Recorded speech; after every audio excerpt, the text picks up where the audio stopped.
Greetings and salutations. Thank you for lending an ear to The Voice of the Times this Sunday, December 6, 2020.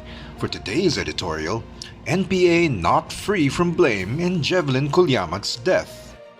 Before anything else, we extend our condolences to Bayan Muna Party List Representative Eufemia Campos Culiamat, whose daughter Jevelyn was killed in a skirmish last week between the military and the New People's Army, or NPA.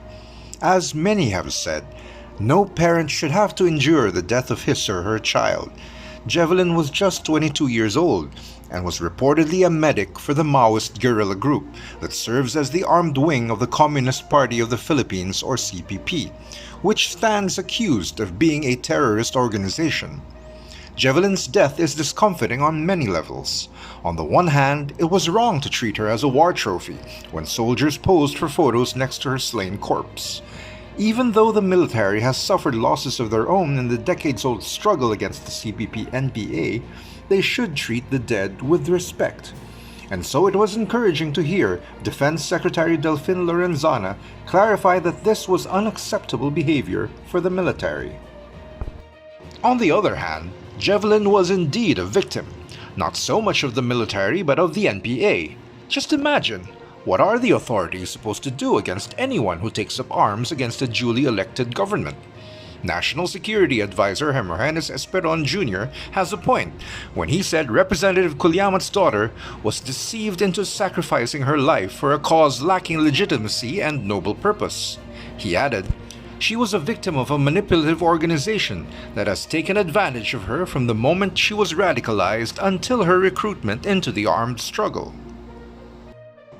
In a 2018 statement to the United Nations, Esperon wrote that the CPP-NPA was responsible for some 10,000 deaths of soldiers, policemen, and civilians since 1969.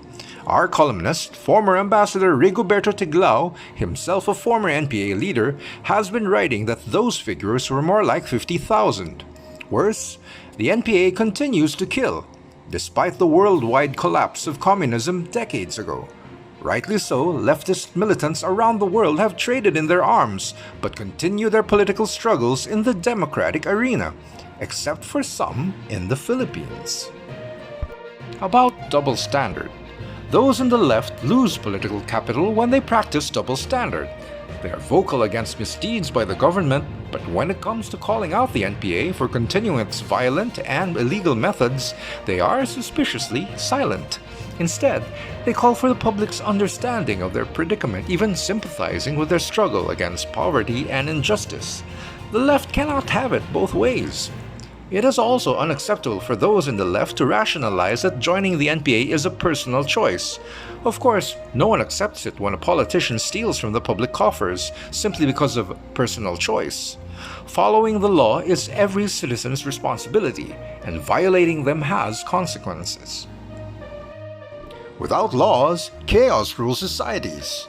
Granted, no society or set of laws is perfect, but laws can be amended, and societies themselves can change without requiring violence. Of all people, Filipinos should know this, having pioneered in people power. In contrast, violence and terrorism as tools to achieve political gains have no place in a free and modern society. As such, it is not unreasonable to demand that Bayan Muna and others in the Makabayan coalition be unequivocal in renouncing violence as a political tool. The NPA, after all, perpetuates terrorist acts that are inimical to the coalition's political agenda, such as destroying telecommunication towers that exacerbate slow internet speed in parts of the country. Why does the Makabayan coalition insist that the NPA is not the enemy? Who is it then? Even if they point to poverty and social injustice, they must be referring to the people responsible for them. Besides, most poor Filipinos are law-abiding citizens. The poor have enough to deal with and should not be used as political pawns. Clearly, violence and lawlessness are the enemy. They are personified by certain groups. Chief among them is the NPA.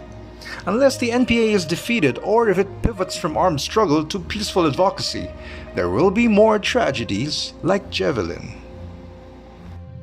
And that's the editorial for Sunday, December 6, 2020. For more news and information, get a copy of the Manila Times on print, subscribe to our digital edition, or log on to www.manilatimes.net. Follow us on Twitter, Facebook, and Instagram, and listen to the Voice of the Times.